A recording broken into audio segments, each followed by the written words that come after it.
आज यहाँ हमारे साथ हैं ये शिवपाल जी हैं, संत रामपाल दास जी महाराज के फॉलोअर हैं। और सबसे बड़ी बात यह है, FIR नंबर 429/14 जो थाना बरवाला में अंडर सेक्शन 302 में दर्ज हुई, उसमें इनकी ही पत्नी की वहाँ मृत्यु हुई थी।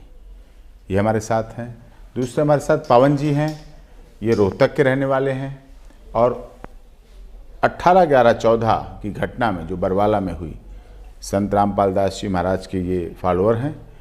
और उस दिन उस समय वहाँ इनकी माता जी की वहाँ मृत्यु हुई थी।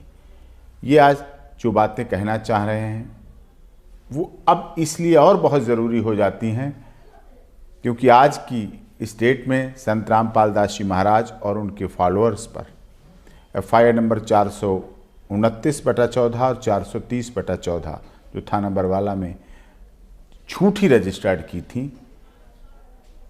चार्जशीट ने क्या कहा, पुलिस ने क्या कहा, फाइल ने क्या कहा, पब्लिक प्रोसिक्यूटर ने क्या कहा, डिफेंस काउंसिल ने क्या कहा, मीडिया ने क्या कहा, लोगों ने क्या कहा, आम जनता ने क्या कहा, राजनीतिज्ञों ने क्या कहा, सरकारों ने क्या कहा, प्रतिनिधियों ने क्या कहा, वो सब बातें अलग हो जाती हैं। आज इसलिए ज़रूरी है कि जो ये कहेंगे वो इम्पॉर्टेंट है, जो ये कहेंगे ये इम्पॉर्टेंट है। मैं एडवोकेट हूँ, क्रिमिनल लॉयर हूँ, अलग चीज हो सकती है, लेकिन इन्होंने उस घटना में अपनी पत्नी, अर्धांगिनी, भार्या को खोया है। ये दंश इस बात को झेल रहे हैं। इन्होंने अपनी जननी, जिस माता ने इन्हें जन्म दिया, उसको खोया है। ये बताएंगे सच, क्या हुआ था, क्यों हुआ था, उसके बाद कोर्ट में क्या हुआ, पुलिस ने क्या किया, FIR कैसे रजिस्टर्ड हुई, चार्जशीट कैसे बनी, एविडेंस कैसे की, कोर्ट में गवाही के समय क्या हुआ और फैसले में क्या हुआ, जिस फैसले को सारी दुनिया ने देखा। न्याय किसे मिला, आज एक क्वेश्चन निकलेगा, आज एक प्रश्न निकलेगा, क्योंकि न्यायपालिका कहा जाता है, न्यायालय कहा जाता है, न्याय का मंदिर कहा जाता है। वहां न्याय की देवी रहती है, कानून की देवी वहां रहती है। हम मस्तक झुकाते हैं, हम नतमस्तक होते हैं कि हम न्यायालय में जा रहे हैं, हमें न्याय मिलेगा। न्यायाधीश न्यायालय के मंदिर के देवता हैं, हम उनकी पूजा करते हैं, हम उनके आगे सर झुकाते हैं, हम उनके आन मान में कोई कसर नहीं छोड़ते, इसलिए कि हमें वहां से न्याय मिलेगा। न्याय की आशा रखना हमारे कॉन्स्टिट्यूशनल राइट हैं, हमारे कानूनी अधिकार हैं कि हम न्याय पाने की इच्छा रखें। और वो न्याय फैसलों से मिलता है, पूरे ट्रायल के बाद मिलता है। केस काफी लंबे भी चलते हैं, काफी जल्दी भी निपटा दिए जाते हैं, वो एक अलग चीज है। कौन से केस जल्दी निपटा दिए जाते हैं और कौन से केस पेंडिंग पड़े रहते हैं, किन केसों में सिर्फ तारीख पर तारीख मिलती है और किन केसों में हर तारीख पर पता नहीं क्या क्या हो जाता है। ये सारी चीजें हैं, आज इन सब चीजों पर चर्चा होनी है। और इस चर्चा में शिवपाल जो बदरपुर दिल्ली में रहते हैं वो भी अपनी बात कहेंगे, पवन वो भी अपनी बात कहेंगे, और ये बड़े ध्यान से सुनने की बात होगी, क्योंकि ये FIR जो पुलिस ने ब्लैंक पेपर पर लिख के ले ली उस पर नहीं बोलेंगे। ये चार्जशीट की इन्हें नहीं पता, इन्हें पुलिस की लैंग्वेज नहीं पता, इन्हें पुलिस की भाषा नहीं पता, इन्हें कानून की इन्होंने किताबें नहीं पता, इन्हें पब्लिक प्रोसिक्यूटर की भाषा नहीं पता, इन्हें अपने डिफेंस काउंसिल की बात पता नहीं है, इन्हें इसकी नॉलेज नहीं है। वो सीधी सच्ची बात करेंगे जिसे आप लोग सुने, समझें, मनन करें और उसके बाद डिसाइड करें कि न्याय किसको मिला। क्वेश्चन है आज इस डिबेट का, इस माध्यम का, इस प्रसारण का, कि न्याय मिलना चाहिए, न्याय दिखना चाहिए। और हमारा संविधान कहता है 99 दोषी, बहुत बड़ी इंपॉर्टेंट बात है जिस पर पूरा देश यकीन करता है, जिस पर हमारा कॉन्स्टिट्यूशन ऑफ इंडिया यकीन करता है। 99 दोषी चाहे छूट जाएं, लेकिन किसी एक निर्दोष को सजा नहीं होनी चाहिए, सजा नहीं होनी चाहिए। निर्दोष को सजा होने से बचाने के लिए न्यायपालिका पर हम विश्वास करते हैं, कर रहे हैं, आगे भी करते रहेंगे, लेकिन उम्मीद रखेंगे कि हमें न्याय मिलना चाहिए, न्याय दिखना चाहिए। सर आपका AP सिंह जी बहुत बहुत धन्यवाद जो आपने मेरी पीड़ा को, दर्द को समझा, और मैं इसका आपका बहुत आभारी हूँ जो आपने मेरी बात को समझा, मेरी दर्द को समझा।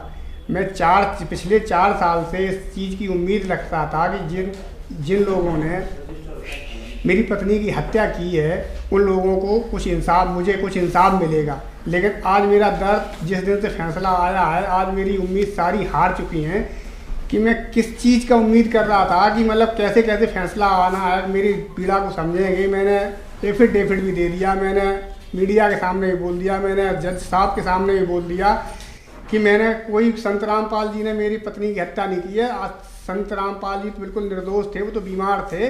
और जो हरियाणा पुलिस ने आंसू गैस के गोले, लाठी डंडे चलाए, मुझे बाहर निकलने नहीं दिया, उन्होंने मुझे बंधक बनाया, उनके ऊपर आज ऐसा फैसला, उनको बचाया गया है और मुझे एक निर्दोष संत को सज़ा सुनाई दी गई है। अब इससे मैं क्या, मेरा दिल को बहुत दुख पहुंचा है कि मतलब मुझे अब उम्मीद हार चुकी है कि मतलब कोई मुझे न्याय मिलेगा नहीं, जिस चीज़ की मैं उम्मीद कर रहा था।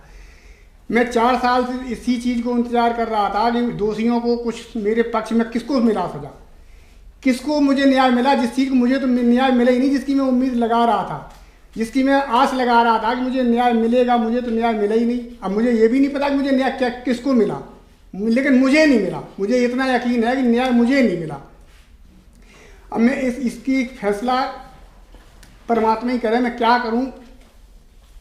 जो 4 साल से मैं जिस चीज़ को कर रहा था, जिस चीज़ से मुझे वहाँ पर कोई दिक्कत नहीं थी, जिस चीज़ से मेरी पत्नी सही थी, सही हुई, वो मेरी दुख दर्द, मेरे जो जिस संत से मिलने से मेरे दुख दर्द हरे हुए, उसको मैं भूल नहीं सकता। जिस चीज़ की हम उम्मीद कर रहे थे कि मुझे न्याय मिलेगा, तो मुझे न्याय नहीं मिला। जिस संत से मुझे मेरी पीड़ा हरी, जिस संत रामपाल जी ने मेरे दुख दर्द के थोड़े कलेश दूर किए, वो उसी संत को, निर्दोष संत को एक सजा सुना दी गई।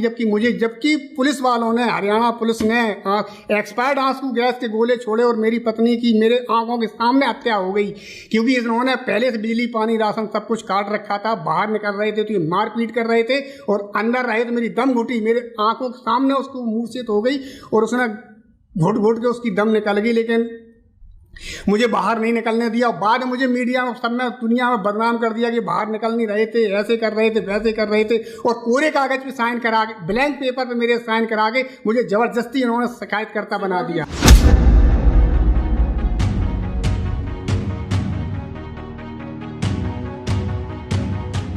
उससे मैं सहमत नहीं हूँ। सजा तो निर्दोष को सुनाई गई है, लेकिन मुझे फैसला नहीं मिला।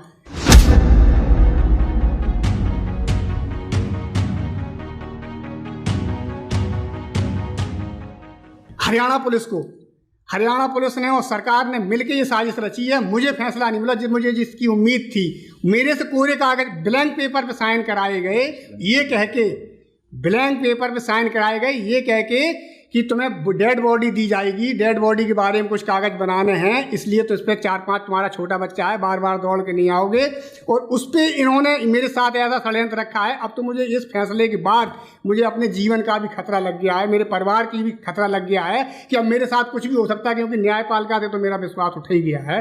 मेरे साथ भी कुछ भी, हरियाणा पुलिस, हरियाणा सरकार कुछ भी कर सकती है। मुझे मेरा विश्वास उठ गया कि मैंने ये सच्चाई ओपन कर दी, मैंने ये सच्चाई बता दी कि मेरे कोरे कागज पे मेरे से ब्लैंक पेपर पे साइन कराए हरियाणा पुलिस ने, ये कह के कि आपकी पत्नी की डेड बॉडी के बारे में कुछ कागजी कार्रवाई करनी है, इस वजह से आपका बच्चा छोटा है, बार बार दौड़ के नहीं आओ। और उसका परिणाम मुझे ये मिला कि मेरे खिलाफ पूरी दुनिया में बता दिया कि शिवपाल ने संत रामपाल जी के ऊपर केस किया है, जबकि मैं उसी 4 साल से, जब से मुझे पेपर के माध्यम से, समाचार पत्रों के माध्यम से जैसे ही मुझे पता चला, वैसे ही मैंने तुरंत एफिडेविट लो कोर्ट में, हाई कोर्ट में सब में दे दिया।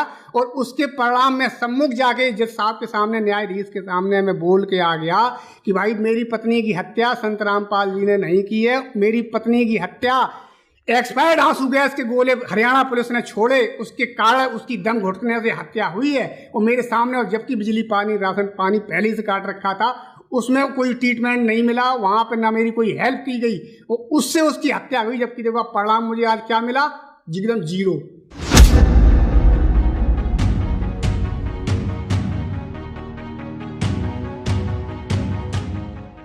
यही तो मुझे शर्म से लग रहा है कि मतलब मुझे जबरदस्ती बंधक, मैंने जब, अब उनके कहने से क्या होता है, जब मैं सम्मुख बोल रहा हूँ कि मुझे संत रामपाल जी ने, ना ही उसके किसी भक्तों ने मुझे जबरदस्ती बंधक नहीं बनाया। मैं लिखित में भी दे चुका हूँ, सामने भी दे चुका हूँ, उन्होंने के किसी अनुयायी ने, किसी श्रद्धालु ने मुझे बंधक नहीं बनाया था, ना उन्होंने बंधक बनाया था।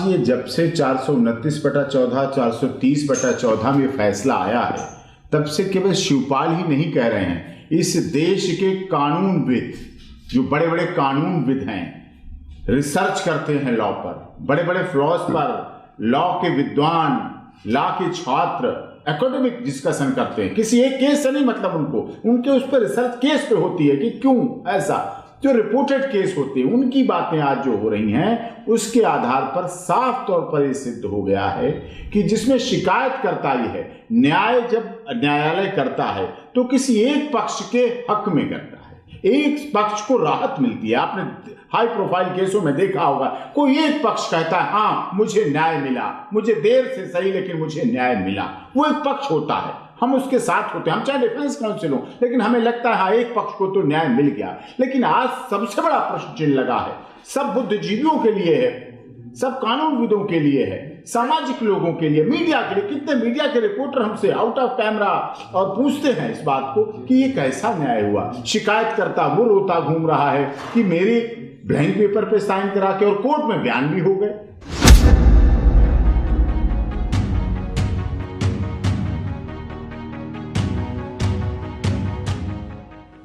अब ये तो समझ में नहीं आ रहा है, पीड़ित के बयान, पब्लिक विटनेस, जितने पब्लिक के विटनेस थे सबने इस बात को कहा कि संत रामपाल दास, और पब्लिक विटनेस ही नहीं कह रहे हैं, खुद ही डीसी हिसार के डॉक्टर, जिन्होंने डीसी हिसार जो पैनल बनाया उसके 5 डॉक्टर थे, उसमें सारे एक्सपर्ट डॉक्टर थे, उन्होंने कहा, डॉक्यूमेंट के आधार पे कहा, कागजों के आधार पे कहा, कोर्ट में जाके कहा, स्टेटमेंट के आधार पे कहा कि घटना के दिन से पहले, घटना के बाद से, जो 18/11/14 से 6-7 दिन पहले से संत रामपाल दास जी बीमार थे, उनका इलाज चल रहा था, ना वो चल सकते थे, ना घूम सकते थे, ना कुछ कर सकते थे, अपनी कुटिया में वहां थे, दवा ले रहे थे, ट्रीटमेंट करा रहे थे, और ये साफ तौर पर सिद्ध हुआ, कोर्ट के सामने प्रूव हुआ। लेकिन उसके बाद भी उसके लिए उन्हें दोषी बना देना, कैटेगरिकल आप फैसला कीजिए कि ये इसमें नहीं इनका कोई आरोप सिद्ध हुआ, उन्हें बरी कीजिए।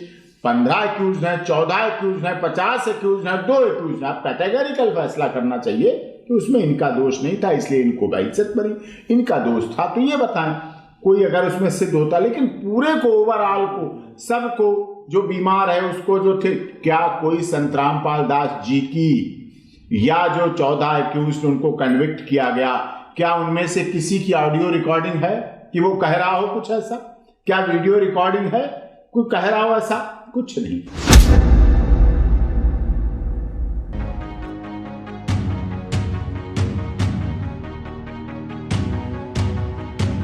सो मोटो कह सकते हैं, अपने मन के भाव, मन की इच्छाएं, अपने मन के भाव, जैसे जजमेंट देखने में पता चल रहा है कि कितनी बातें इसमें कही गई हैं, वो पूरा और विस्तार से उसको देखेंगे हम।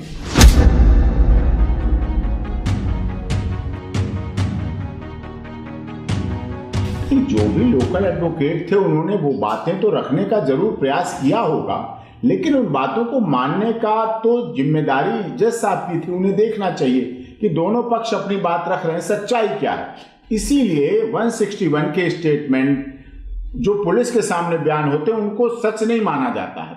पुलिस के सामने दिया गया बयान बयान नहीं रहता है, इसीलिए कोर्ट के सामने दिया गया बयान बयान रहता है। पुलिस के सामने बयान था, सब झूठ बता दिया, उन्होंने ब्लैंक पेपर पे साइन कराया, पूरी तरह से झूठ था, मनगढ़ंत थी, दबाव था, किसका दबाव था, क्यों करना पड़ा, क्या कारण थे, क्या ऐसी परिस्थितियां थी, वो अलग चीज हो गई। जब कोर्ट तो अपने अंदर स्पेशल कोर्ट उसको सुन रही थी, जेल के अंदर सुनवाई हो रही थी, वहां तो कोई दबाव नहीं था ना, किसी पर कोई दबाव नहीं था। शिवपाल जी ने बयान दिए वहां अपने, पूरी तरह शपथ पूर्वक कहा, कसम से कहा कि मैं ये कसम खा के कह रहा हूं कि जो बात ये सच है। उसके बाद पब्लिक प्रोसिक्यूटर ने भी क्रॉस किया, वहां सबके सामने जज साहब भी कोर्ट क्वेश्चन ही पूछ सकते हैं। अब पता नहीं उस समय कोर्ट क्वेश्चन किया नहीं किया, नहीं तो कई ट्रायल में हमने देखा, हाई प्रोफाइल केसेस में हमने देखा कि कोर्ट क्वेश्चन करती है, कोर्ट कहती है पब्लिक प्रोसिक्यूटर से भी आप साइड में होइए और डिफेंस काउंसिल को भी साइड करें, वो कहती है मेरे सवालों का जवाब दो, और क्वेश्चन वाइज लिखाया जाता है कि ये क्वेश्चन मैंने पूछा, उसका रिप्लाई आया। उसमें दूध का दूध पानी का पानी होता, लेकिन वो किए इसलिए जाते हैं कि न्याय मिले। दूध का दूध पानी का पानी हो, सामने आए, सत्यता पहुंचे। क्योंकि किसी को जेल में रख देना छोटी बात नहीं है, किसी पे मर्डर का आरोप लगा के उसे बंद कर देना छोटी बात नहीं है, उसका जीवन खत्म हो जाता है। ये सबसे बड़ी हिंसा है। महात्मा गांधी के देश में फादर ऑफ नेशन, राष्ट्रपिता जिन्हें कहते हैं, जो अहिंसा महात्मा गांधी ने इस देश से शुरू की, उस अहिंसा की दुहाई पूरी दुनिया देती है। पूरी दुनिया में महात्मा गांधी के सिद्धांतों की पूजा होती है। उस देश में ऐसी हिंसा हो जाए, एकेडमिक हिंसा हो जाए, कानून की किताबों का सहारा लेके हिंसा हो जाए, अदालत के अंदर ऐसी हिंसा हो जाए, अदालत के परिवेश में ऐसी हिंसा हो जाए कि निर्दोष लोग दोषी बन जाएं, ये सबसे बड़ी हिंसा है।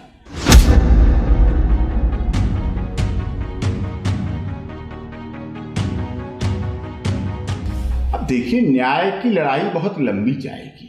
आज संत रामपाल दास जी की स्थिति, उनके मिशन की स्थिति कि जो मैं देख रहा हूं, क्योंकि सब कुछ सच है लेकिन सच सामने नहीं आया जा रहा, सच सामने नहीं लाया। यही हुआ था सुकरात के साथ, यही हुआ था ईसा मसीह के साथ, यही हुआ था राजा हरिश्चंद्र के साथ, जिन्हें अपने लड़कों को चीर के परीक्षा देनी पड़ी। यही हुआ था राजा मोरध्वज के साथ, जिन्हें अपने लड़कों की, और राजा हरिश्चंद्र बने शमशान घाट में खड़ा होना पड़ा। ये हुआ गुरु नानक देव सिंह, गुरु गोविंद सिंह, अपने लड़कों को चुनवा देना ये छोटी बातें नहीं थी। मीराबाई को जहर का प्याला पीना पड़ा। आज उनके साथ वही स्थिति हो रही है जो सबके साथ, रविदास के साथ हुआ, इनके साथ हुआ। क्या हुआ? वो भी उस समय भी यही देश था, यही हिंदुस्तान था, यही सोने की चिड़िया, यही जगत गुरु था। उस समय भी हुआ और आज भी इस समय हो रहा है। इतिहास गवाह रहेगा, ये सत्य की लड़ाई है।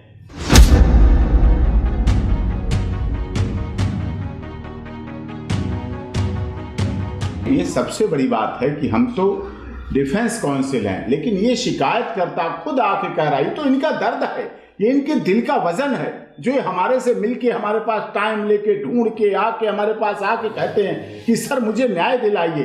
सो नहीं पाते हैं, जी नहीं पाते हैं, जिंदा लाश बन के रह गए हैं। एक तरफ तो उस समय इन्होंने अपनी पत्नी को खोया, उस समय इनके साथ क्या हुआ। उसके बाद पूरे ट्रायल में एक आशा बंधी कि जब भी फैसला होगा, चलो कोई बात नहीं, जब भी फैसला होगा तो हमारे संत रामपाल दास जी, उनके अनुयायी जो हमें बचा रहे थे, जो हमें जीवन दे रहे थे, जो हमारी पानी पिला रहे थे पत्नी को, जैसा इन्होंने बताया मेरे ऑफिस में कि पानी पिला रहे थे, हवा कर रहे थे वहां कि इन्हें हवा मिल जाए, बाहर की तरफ ले जा रहे थे। लेकिन जब बाहर को ले जाने को थे तो वहां से लाठियां भागते हुए लोग आ रहे, पिटते हुए आ रहे, फिर वहीं रुक जाते थे। ऐसा हुआ इनके साथ, वो घटना थी। और उससे भी ज्यादा घटना आज इनके साथ हुई जब ये फैसला आया, जब ये जजमेंट आया। इन्होंने इस बात को कहा कि ये कैसा फैसला, मुझे कहाँ न्याय मिला? न्याय तो मिलना चाहिए था ना, मुझे कब न्याय मिलेगा, कहाँ से न्याय मिलेगा, मैं क्या करूं? इनके सवाल हैं, मैं जवाब नहीं दे पा रहा हूं। इनके सवाल हैं कि कहाँ न्याय मुझे मिलेगा, कैसे आप न्याय दिलाएंगे?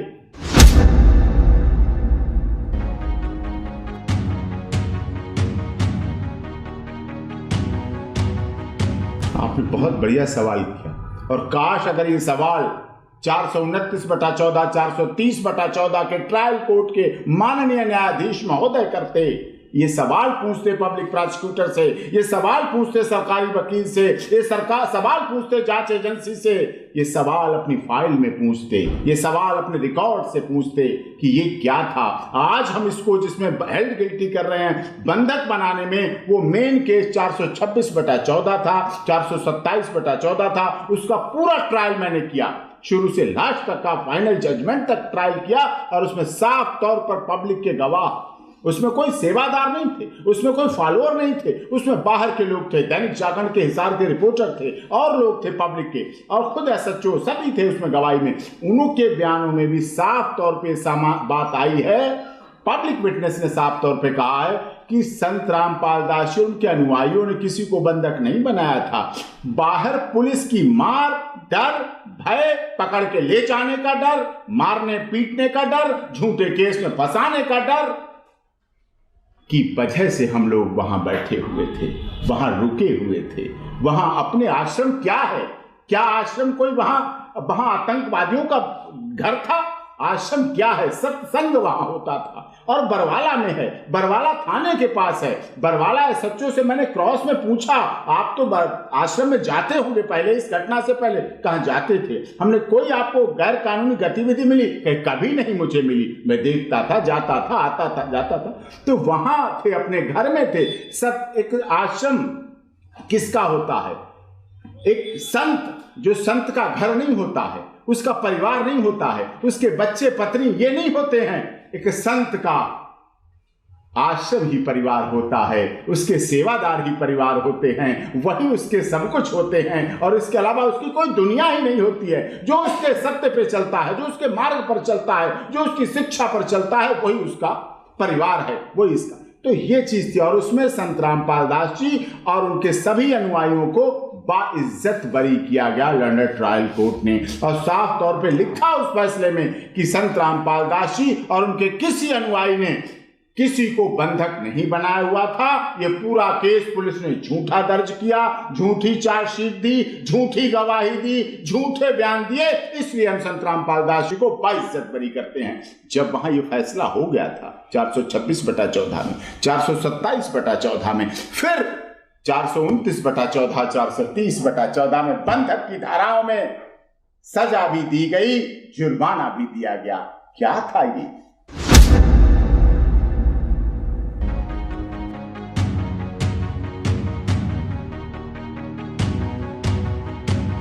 नहीं, होस्टाइल हो जाते हैं तो ये कौन फैसला करेगा कि पुलिस झूठी शिकायतें करती है, झूठे मुकदमे दर्ज करती है? ये फैसला कौन करेगा? ये फैसला तो न्यायालय के करने की जिम्मेदारी है।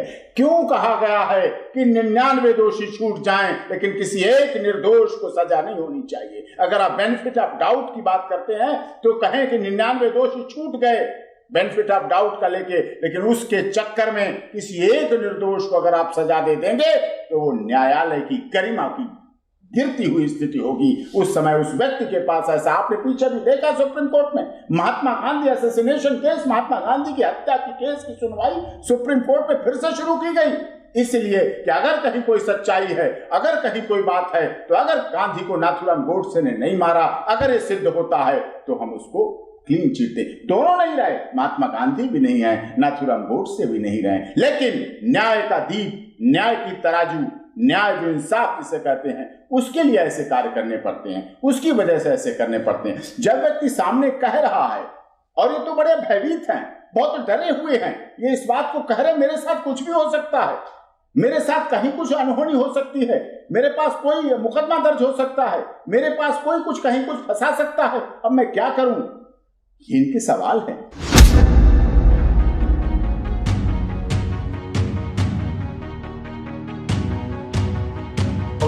सभी मुझसे तो कितने लोगों ने कहा, कितने लोग आके अपने आप मिले, जबकि कोई मतलब नहीं था। हाँ पवन जी, अब इनकी माता जी इसी FIR में इनकी मृत्यु, पूछे इसे दर्द इनका, पूछे इसे, इन्होंने भी कोर्ट में बयान दिए जाके होंगे, गए थे बयान देने।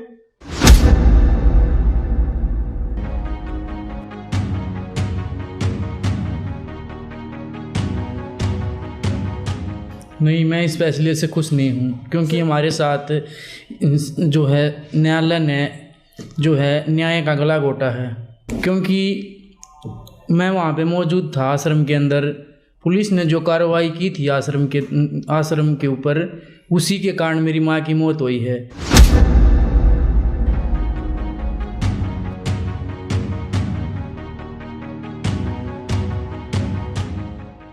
नहीं, मैंने कोई शिकायत नहीं की। पुलिस ने तो, मैंने तो उस घटना के बाद एक अपनी जिम्मेवारी समझी थी, अपना फ़र्ज पूरा किया था, उन्हें अपनी सच्चाई बताई थी कि मेरी माँ की मौत पुलिस वालों के कारण हुई है।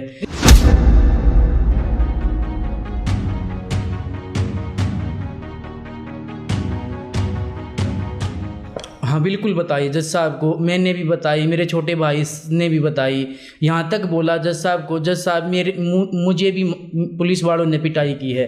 मेरे छोटे भाई ने जज के सामने भी ये बयान दिए हैं कि जज साहब मेरी माँ को भी मार डाला और हमारी भी पिटाई की है।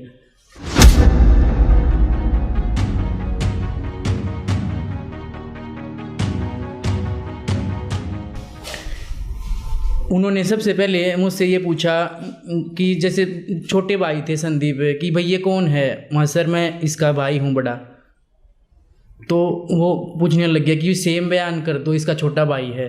और जो सरकारी वकील था उसने एक बात पूछी थी हमसे कि भाई वो जो हाल था वो कैसा था।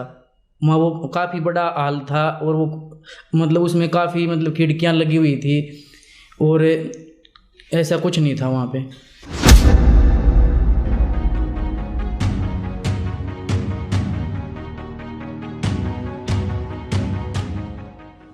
ये तो इस फैसले में ही है लिखा हुआ, इस फैसले में ही है लिखा हुआ, जजमेंट में ही, कि मुझे लास्ट स्टेज पर ये, मैं आपको दिखाऊंगा, इसमें कहा गया है कि मुझे लास्ट स्टेज पर ये केस असाइन हुआ और उसके बावजूद मेरे सामने, सत्य बात है, जो फैसला जज साहब ने दिया है उनके सामने ट्रायल नहीं हुआ और ट्रायल दूसरे जज साहब के सामने हुआ, उनका लास्ट मूवमेंट में ट्रांसफर हो गया।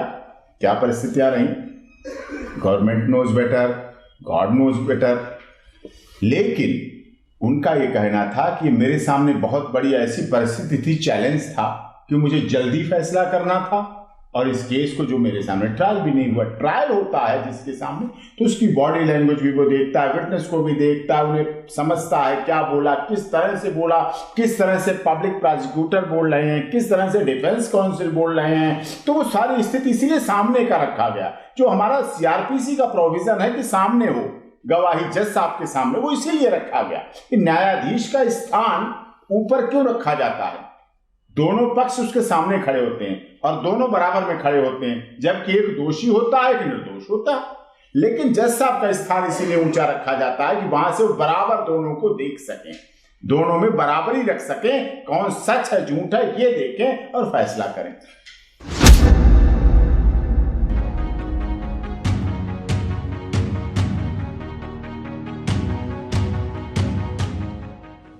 नहीं, खुश तो इसलिए नहीं होना चाहिए क्योंकि निर्दोष लोगों को, जो सत्य की लड़ाई लड़ रहे थे, जो समाज में ऐसे कार्य कर रहे थे जिन कार्यों को देश और प्रदेश की सरकारें करने के लिए अरबों रुपए का बजट खर्च करती है, अरबों रुपए का फंड, वो अरबों रुपए का वो अपने घर से नहीं लाए हैं, चाहे प्रधानमंत्री जी हो, चाहे मुख्यमंत्री जी हो, चाहे जिलाधिकारी महोदय हो। ये सब हमारे देश का है, हमारे संसाधनों से पैदा हुआ है, हमारे लोगों का दिया हुआ है वो पैसा, जो अरबों रुपए इन योजनाओं में खर्च करते हैं। वो योजनाएं क्या है? कन्या भ्रूण हत्या को रोकना, हरियाणा में 700 और 1300 का फर्क था कन्या बेटे और बेटियों में, उस खाई को पाटने का काम संत रामपाल दास जी ने किया। उन्हें होर्डिंग की नहीं जरूरत, उन्हें प्रचार की नहीं जरूरत, वो तो एक उपदेश में, एक वाणी में लोगों के अंदर ऐसी भावना पैदा कर देते, महिलाओं के अंदर ऐसी भावना कर देते थे कि कन्या भ्रूण हत्या रुक गई। देखिए अब नशा मुक्ति, नशा को रोकने के लिए नशाबंदी और कितना एक मंत्रालय चलता है, पूरा बहुत चलता है, प्रचार टीवी सब जगह होता है। लेकिन संत रामपाल दास जी एक उपदेश से, नशे के जो सत्संग उनके यहाँ होता था, लोग बताते हैं हमें आके कि वहां जहां सत्संग का पंडाल होता था वहां लोग घुसते थे तो घुसते समय कह दिया जाता था बीड़ी माचिस तंबाकू गुटखा जो कुछ है छोड़ दो, वो ढेर लग जाता था। और वापसी जाते समय लोग जब निकल के घर जाते थे सत्संग सुन के, तो उसकी तरफ देखते भी नहीं, कहते लो जी इससे मुक्ति मिली, ये छुटकारा मुझे मिला। ये कौन कर रहा था? दहेज रहित शादियां, दहेज बहुत बड़ी समस्या, विकराल समस्या, दहेज हत्याएं होती हैं, परिवार टूट जाते हैं, लड़की जन्म लेती है तो लोग सोचते हैं इसकी शादी करनी है, लोग बिक जाते हैं, लोगों के घर बिक जाते हैं, गरीब माँ बाप आत्महत्या कर लेते हैं। उन चीजों को रोकने का हम 17 मिनट के अंदर, मैंने देखा है सत्संगों में, रामायणी के माध्यम से 17 मिनट में दहेज रहित, बिना किसी पंप एंड शो, बिना किसी ढकोसलाबाजी के, बिना किसी आतिशबाजी जिसे आज सुप्रीम कोर्ट बैन लगाता है, बिना किसी फिजूल खर्ची के, बिना किसी इस तरह के शादी हो जाती है और वो घर बसते हैं। उन घरों में, और बताऊं आपको राज की बात, जिनमें करोड़ों रुपए शादियों में लगते हैं, वो शादियां तो कई बार मेहंदी भी नहीं छूट पाती और टूट जाती हैं, तलाक हो जाते हैं उनके। लेकिन जो इस पद्धति से शादी होती है 17 मिनट के अंदर, उनके आज तक मैंने तलाक नहीं देखे।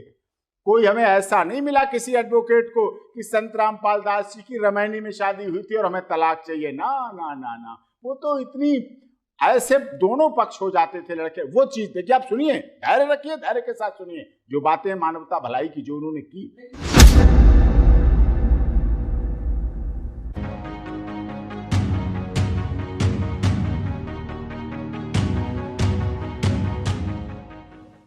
लेकिन मुझे आपकी इस बात से बड़ा ऑब्जेक्शन है, बहुत बड़ा ऑब्जेक्शन है। मैंने कोर्ट में भी कहा, यद्यपि कि मैं लास्ट मूवमेंट पे इस केस में शामिल हुआ, लास्ट मूवमेंट में शामिल हुआ, और जब हेल्ड गिल्टी करने के बाद, हेल्ड गिल्टी करने वाले दिन तो मुझे रोक ही लिया गया बाहर। वो क्या साजिश थी, क्यों रोक लिया गया, किसने रुकवाया, उसमें कौन शामिल थे, कौन लोग शामिल थे, वो एक विषय है, अलग विषय है। लेकिन उसके बाद जब मैं क्वांटम ऑफ सेंटेंस में शामिल हुआ तो मैंने इस बात पर कहा, उन्होंने कहा जज साहब ने कि मैंने इस केस के लिए आशाराम का केस पढ़ना चाहा, पढ़ा, लेकिन मैंने उसी समय कहा वो केस से इसकी क्या तुलना है, वो केस अलग। वैसे कोई आरोप संत रामपाल दास जी और उनके जो 950 लोगों को बंद किया, किसी पर उनका जैसा आरोप नहीं है। यहां तो महिला को सशक्त किया जाता है, यहां तो महिला को चरित्रवान सिखाया जाता है, यहां तो चरित्र की शिक्षा दी जाती है, यहां तो यह शिक्षा दी जाती है कि धन गया तो कुछ नहीं गया, स्वास्थ्य गया तो कुछ गया, और यदि चरित्र चला गया तो भक्तों सब कुछ चला गया, ऐसा सिखाया जाता है। यहां तो यहां उनसे तुलना नहीं की जा सकती है, क्योंकि यहां तो वो कार्य किए जाते हैं। जातिवाद की दुनिया में बात की जाती है, जातिवाद के नाम पर कितने दंगे होते हैं, धर्म के नाम पर कितने दंगे होते हैं, देश में मार काट होती है, हजारों सैकड़ों लोग मारे जाते हैं, वाहन फूके जाते हैं, सरकारी संपत्ति का नाश होता है। लेकिन संत रामपाल दास जी ने अपने अनुयायियों को अपनी शिक्षाओं में साफ तौर पे कहा है, जीव हमारी जाति है, मानव धर्म हमारा। किसी से हिंदू मुस्लिम सिख ईसाई नहीं, हमें कोई कुछ समझ, सब एक हैं, सबको एक जोड़ने का काम किया है, और ये जातिवाद को खत्म करने का काम किया है, नशे को खत्म करने का काम किया है।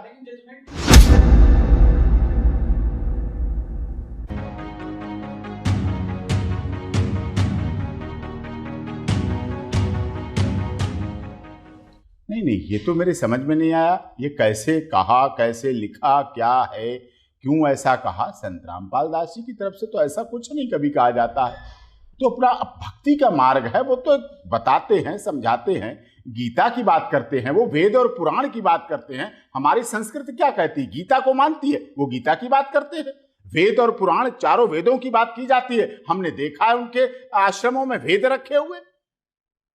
किसी हिंदू के यहाँ वेद मिलेंगे नहीं मिलेंगे मुझे नहीं पता, हर परिवार में गीता मिलेगी नहीं पता, लेकिन मुझे ये गारंटी के साथ पता है कि सतलोक आश्रम में तो मैं नहीं गया, लेकिन जो भी उनके सेवादार हैं, जो भी उनके आश्रम हैं, वहां चारों वेद मोटी भाषा में गीता प्रेस गोरखपुर के छपे हुए वहां जरूर मिलेंगे। और इससे बड़ी क्या बात चाहिए आपको।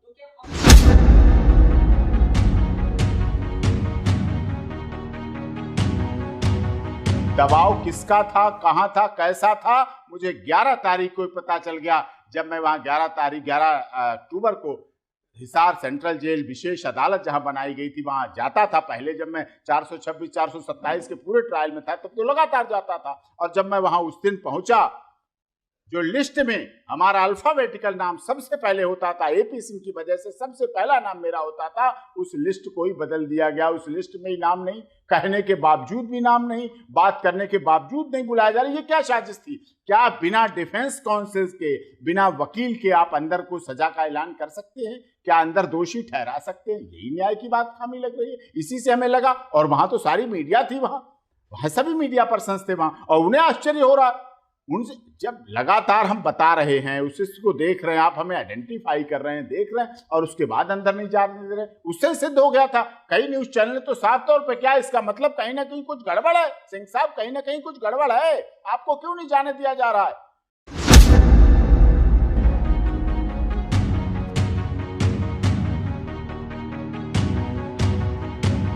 इस FIR की व्याप हमारी 426/14, 427/14 की फाइल को पूरा देखेंगे, केवल जजमेंट नहीं, पूरी फाइल को देखेंगे। मैंने 16/11/14 को ही उस कागज में जो 16/11/14 को डॉक्यूमेंट बना है उसमें प्रूव कर दिया है कि उसी में देशद्रोह की धारा SHO बरवाला के द्वारा लिख दी गई थी। और मैंने क्रॉस में पूछा, इस धारा का क्या मतलब है? आप पुलिस ट्रेनिंग कॉलेज में जाते हैं, आप उस धारा को बताइए, इसका अर्थ क्या है? उन्होंने कहा, हाँ, इस धारा का अर्थ होता है देशद्रोह, इससे देशद्रोह में धाराएं लगाई जाती। तो मैंने क्या 16/11/14 को देशद्रोह हो गया था? क्या जो ब्रूटल अटैक था वो हो गया था? क्या जलियांवाला कांड 16/11/14 को हो गया था? क्या लोगों की मौत 16/11/14 को हो गई थी? क्या देशभक्ति की भावना आहत हो गई थी 16/11/14 को? उन्होंने कहा नहीं हुई, क्या लिख दी गई फिर काट दी गई। इसका क्या मतलब था? आप भविष्यवक्ता थे कि 2 दिन बाद एक ऐसी घटना होगी जिससे 6 मौतें होंगी।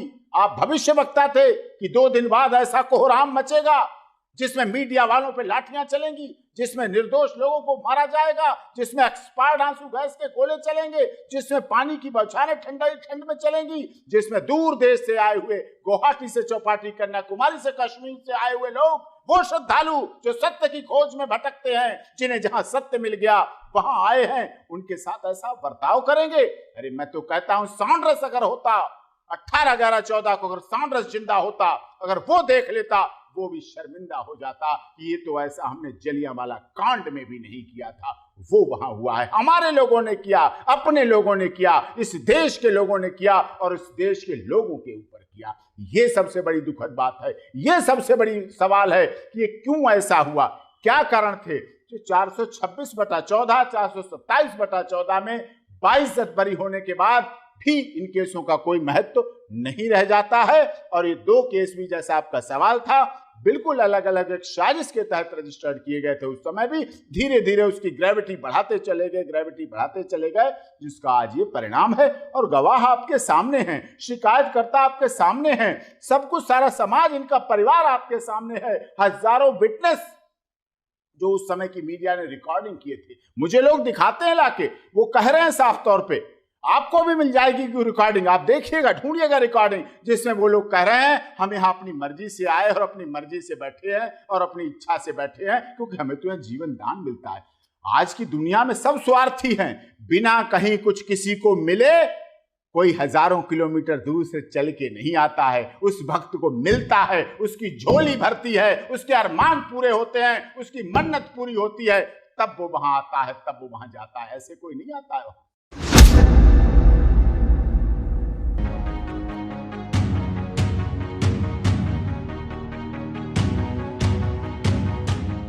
अब ये तो सरकार की इच्छा है, किसी को अवार्ड दिलाए, किसी को मौत दिलाए, किसी को मौत के लिए। इस शिवपाल ने जब बोला था, मेरी आंखों के आंसू नहीं रुके थे उस समय जब इसने मुझसे बोला था एक वार्ता के दौरान कि हरियाणा सरकार के पास, हरियाणा पुलिस के पास मेरी बीबी को ढकने के लिए चादर नहीं थी, चादर नहीं निकली थी।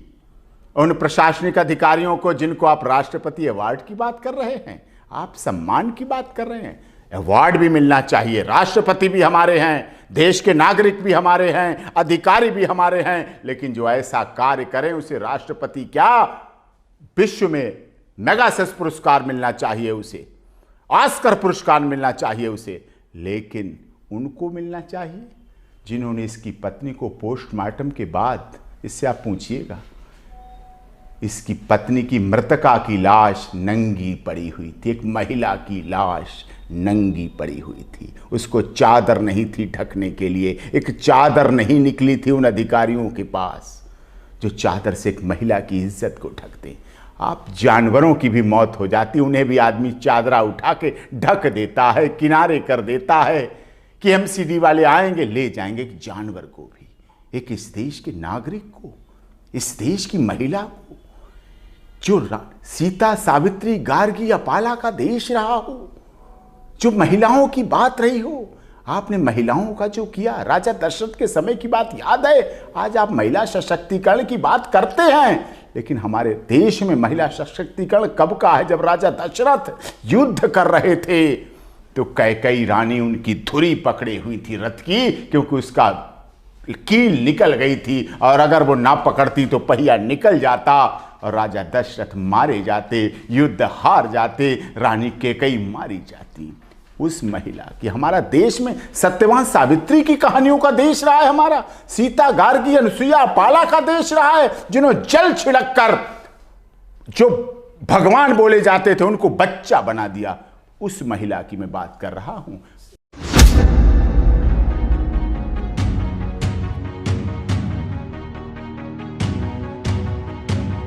देखो, जब 9 केसों में से 10 केसों में से 7 केसों में बरी हो गए और बाइज्जत बरी हुए, आपके सामने बरी हुए, तो बरी तो इसमें भी होंगे। देर है, उस दर पे अंधेर नहीं है। देर लग सकती है, देर लगवाई जा सकती है, उलझाया जा सकता है, रोका जा सकता है, लेकिन अंधेर नहीं है। सत्य परेशान हो सकता है, बहुत परेशान हो सकता है, उसे बहुत परेशान किया जा सकता है, लेकिन अंत में जीत सत्य की होगी। सत्य पराजित कभी नहीं होगा, यह भी याद रखिए।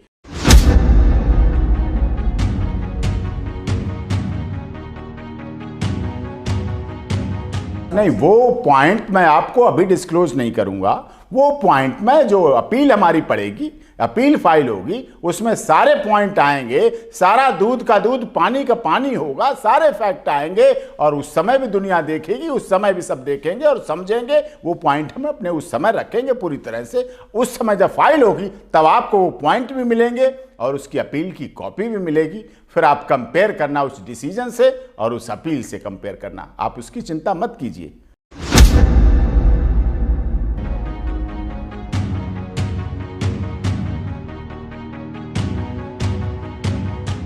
जब हम सर 19/11 को अग्रवा हॉस्पिटल अपनी पत्नी को लेके गए तो वहाँ पर पोस्टमार्टम के लिए जब उसे अंदर प्रवेश कर दिया पुलिस वालों ने, वहाँ पे जब चेक करके बता दिया कि तो भाई मृत्यु हो चुकी है। जब वहाँ से पोस्टमार्टम के लिए अंदर गए तो पोस्टमार्टम के दौरान, पोस्टमार्टम करने के बाद चिरी फटी जो भी जैसे पड़ी थी उसको बोले कि इस पर साइन करो 4-5 कागजों पे और उसके बाद तुम अपनी लैस ले जाओ, मिट्टी ले जाओ पोस्टमार्टम, और पूरे कागजों में मेरे साइन कराए। उसके बाद उनके पास ये सबसे ज़्यादा शर्म की बात सर ये है, कहने में ले जा से आता कि उन्होंने एक चादर भी नहीं थी जो अपनी पत्नी को उतनी तान से मैं किसी को ढक लूँ। तो लड़के को अपने को मैं चादर उड़ा रखा था, उस टाइम सर्दी का मौसम था, नवंबर था। तो उस टाइम हमने उस लड़के को कोई बात नहीं बेटा तू पैसे उसको खाली कपड़ों में रख दिया और अपनी पत्नी की तन बदन ढकने के लिए मैंने अपने वो चादर का इस्तेमाल किया, जो कि हरियाणा पुलिस के पास, हरियाणा सरकार के पास एक चादर भी नहीं थी पोस्टमार्टम के बाद। क्या ये भी इंसानियत ही रह गई थी जो पोस्टमार्टम की मिट्टी को सील कर दूं? पोस्टमार्टम करने के बाद में मिट्टी को, बॉडी को, डेड बॉडी को सील कर दूं, अपने चादर से लपेट के लाया था। ये पूरा सब गली मोहल्ला जानता है, डर की वजह से कोई बोले चाहे ना बोले, लेकिन मैं जानता हूँ कि डेड बॉडी को ढकने के लिए मैं अपने चादर से बेटे को नहीं उड़ाया था और अपने चादर से लपेट के लाया था। ऐसी नंगे बदन मिट्टी पड़ी हुई थी। इससे ज़्यादा और क्या मुझे इंसाफ मिलेगा? क्या यही इंसाफ मिलता है? यही हिंदुस्तान में इंसाफ मिलता है? और फिर बोलते हैं कि शिकायतकर्ता मुझे बना दिया ज़बरदस्ती। कितनी झूठ बताओ। शिकायतकर्ता मुझे बना दिया, मृत्यु करी हरियाणा पुलिस ने एक्सपायर्ड आंसू गैस के गोले चला के, और शिकायतकर्ता बना दिया मुझे और ज़बरदस्ती मेरे साइन करवाए। ये धोखेबाजी करके दो मेरे साथ धोखे हुए कि मतलब जबरदस्ती इस पर तुम्हें डेड बॉडी दी जाएगी, इसलिए इस पर पूरे कागज़ पे साइन कर दो कि तुम बार बार बच्चा को लेके आते हो, डेड बॉडी के कुछ कागजात कार्रवाई करनी है। उस चक्कर से मैंने साइन कर दिए और उस पर शिकायतकर्ता मुझे बना दिया और हत्या का आरोप संत रामपाल जी पे लगा दिया कि ऐसे शिवपाल ने बयान दिए हैं कि मेरी हत्या संत रामपाल जी और उनके अनुयायियों ने की है, जबकि ये बिल्कुल 100% झूठ है। मैं पहले भी बोल चुका हूँ, एफिडेविट भी दे चुका हूँ, सम्मुख न्यायाधीश के सामने भी बोल चुका हूँ कि मेरी पत्नी की हत्या हरियाणा पुलिस ने की है, जबकि वो संत रामपाल जी ने नहीं की।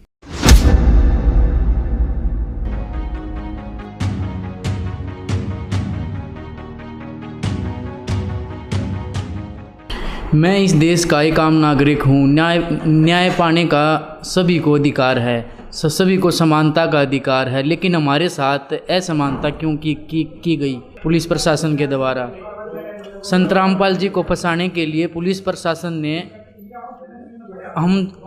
हम निर्दोष लोगों को को शिकार बनाया, हमारे ऊपर अत्याचार किए। इसमें निर्दोष लोगों को सज़ा दी गई और जो पुलिस प्रशासन है वो जो है उनके ऊपर कोई भी किसी भी प्रकार की कोई कार्रवाई नहीं की गई।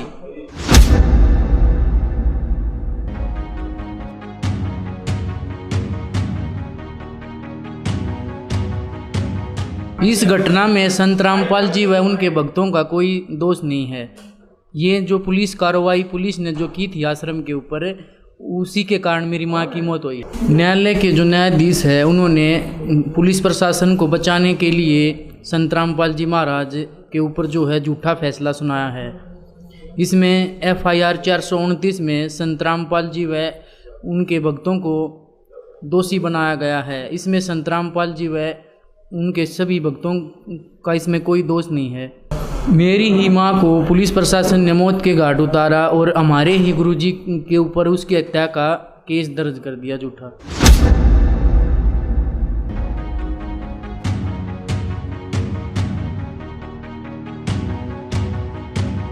हमने उनके सामने ये कहा था कि इसमें जो है संत रामपाल जी व उनके किसी भी भक्तों का कोई दोष नहीं है। पुलिस ने जो कार्रवाई आश्रम के ऊपर की थी, अत्यधिक मात्रा में आंसू गैस के गोले दाग दिए जो एक्सपायरी डेट के थे, जिसके कारण मेरी माँ की मौत हुई।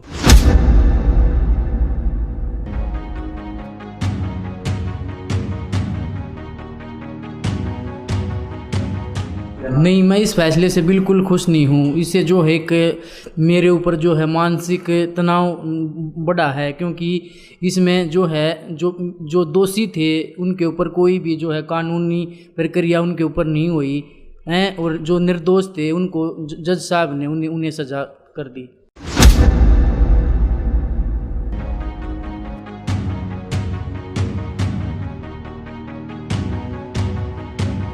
क्योंकि जिन भी पुलिस अधिकारियों ने आश्रम के ऊपर अपनी पावर का दुरुपयोग किया है, सरकार उनको बचाना चाह रही है। जज साहब का फैसला आने के बाद जो है हमसे कोई पूछने नहीं आया, मीडिया का कोई भी किसी भी चैनल से, कि भाई तुम्हें न्याय मिला या ना मिला, तुम इस न्याय से संतुष्ट हो या नहीं।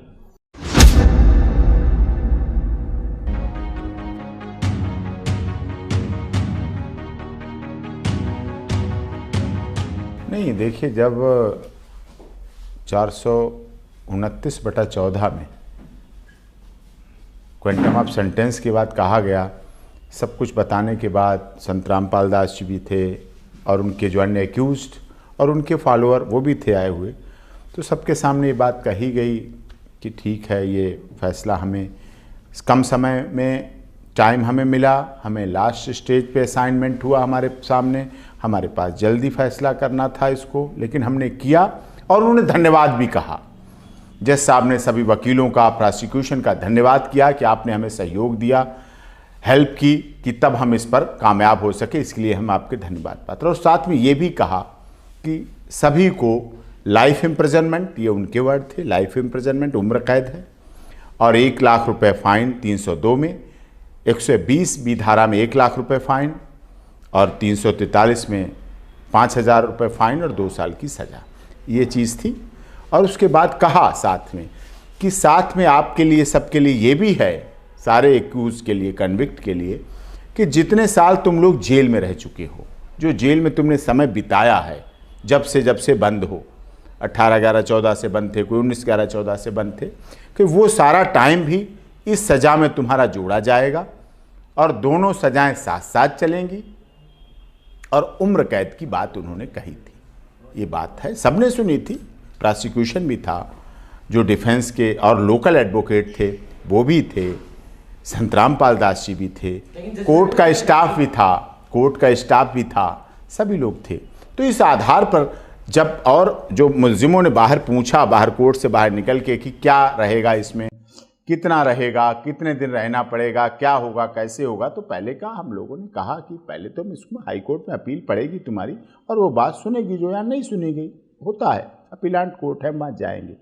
और उन्होंने कहा फिर इसमें ये घटेगी, कितने 20 साल होगी, 14 साल होगी, 20 साल में 14 साल, 16 साल, 18 साल, जो भी होता है, अच्छा व्यवहार है, अच्छा चाल चलन है, अच्छे कार्य हैं, अच्छी तरह रह रहा है और वहाँ मदद कर रहा है जेल में, व्यवहार पे डिपेंड करता है। आप देखा होगा कई बार गवर्नर्स आदेश करते हैं, 15 अगस्त को छोड़े जाते हैं, 26 जनवरी को छोड़े जाते हैं, समय से पहले छोड़े जाते हैं, तो वो चीज़ थी बाद में। लेकिन वो बाद में पता चली कि उसमें लाइफ इम्प्रिजनमेंट टिल डेथ की गई, अंतिम सांस तक की बात वो बाद में पता चली थी।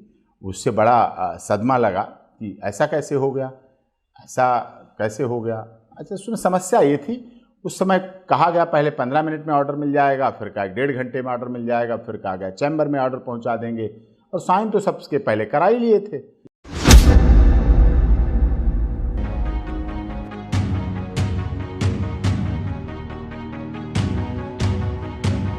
कि जो बात थी उस दिन की।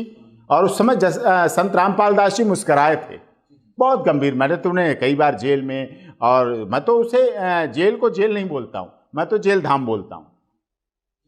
तो वहाँ जो उनकी मुस्कुराहट थी, पूरी मजबूती के साथ, पूरी दृढ़ता के साथ, पूरी गंभीरता के साथ, वही मुस्कुराहट थी, बहुत मजबूती के साथ, जो सत्य के साथ होती है।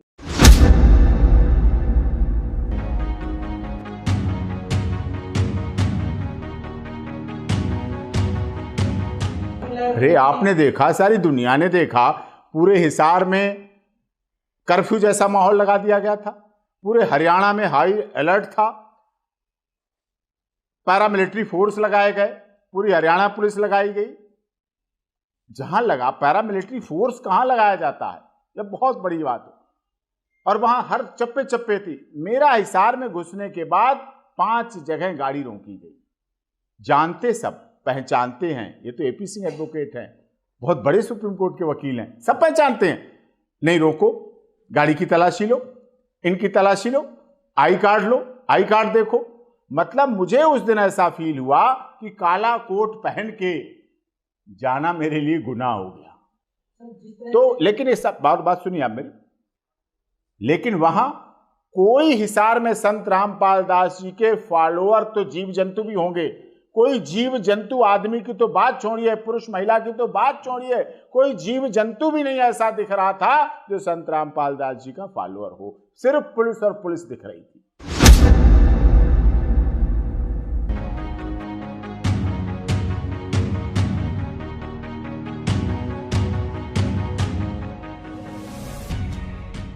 नहीं, प्रभावित तो ट्रायल कोर्ट के जज साहब को भी होना चाहिए था, प्रभावित तो आईजी को भी होना चाहिए था, प्रभावित तो हरियाणा के मुख्यमंत्री खट्टर साहब को भी होना चाहिए था। उन्हें भी कहना चाहिए था कि हाँ, ये जो फैसला हुआ, आज संत रामपाल दास जी के समर्थकों ने दिखा दिया कि वो लॉ एंड ऑर्डर में विश्वास रखते हैं। वो एक ट्वीट कर सकते थे, वो एक वर्ड दे सकते थे, वो ये चीज कह सकते थे कि हमारे हरियाणा के संत रामपाल दास जी के फॉलोअर सच्चे हैं।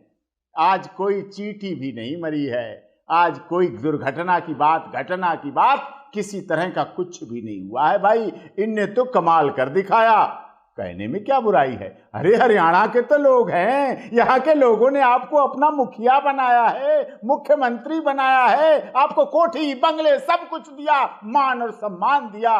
2 शब्द आप बोल देते, आप इन मृतकों के घर नहीं गए। 2014 में नवंबर की घटना, 2014 में आप इनके घर जा सकते थे। दुख है मुझे इस राजनीति पर। अगर किसी जातिगत, किसी जाति से संबंधित, किसी धर्म से संबंधित किसी व्यक्ति की मौत हो जाती है, नेताओं की लाइन लग जाती है, वहां भागने वालों की लाइन लग जाती है, केवल जाति के वोट पाने के लिए, धर्म के वोट पाने के लिए। और जब निर्दोष लोगों की मौत हुई, एक आंसू बहाने नहीं गया, इन 6 मौतों में भी नहीं गया, और गया उस पंचकुला घटना में भी कोई नहीं गया, जो वहां के लोगों के ही आंसू पहुंचाते जाके। ये तो आपके नागरिक थे, ये तो आपके मतदाता थे, इनसे तो आपकी चर्चा होती है, ये तो आपको ऊपर उठाने वाले हैं।